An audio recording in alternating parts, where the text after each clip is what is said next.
स्कूटीवरून जाणाऱ्या मायलेकीला पिकअप गाडीने जोरदार धडक दिली। या भीषण अपघातात मुलीचा मृत्यू झाला तर आई गंभीर जखमी झाली आहे।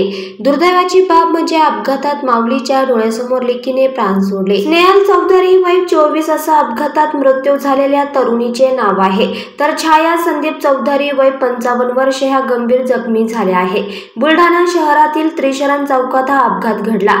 आरोपी पिकअप ड्रायव्हरला पोलिसांनी अटक केली आहे। मिळालेल्या माहितीनुसार मळगाव साखळी येथील छाया चौधरी आणि त्यांची मुलगी स्नेहल चौधरी ह्या दोघी पोस्ट ऑफिसच्या कामासाठी सोमवारी दुपारी अंदाजे 12 वाजताच्या सुमारास बुलढाण्याच्या दिशेने येत होत्या। यावेळी महिंद्रा पिकअप या गाडीने चौधरी मायलेकींच्या स्कूटीला जोरदार पाठीमागून धडक दिली। त्यामध्ये स्कूटी चालवणारी स्नेहल खाली पडली आणि तिच्या डोक्याला जोराचा मार लागला।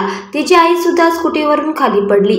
दोघींना तात्काळ जिल्हा सामान्य रुग्णालयात उपचारासाठी भरती करण्यात आले, मात्र उपचारादरम्यान स्नेहलचा मृत्यू झाला। पोलिसांनी महिंद्रा पिकअप ड्रायव्हर सतीश भास्कर बाहेकर वय 26 वर्ष यास तात्काळ ताब्यात घेतले।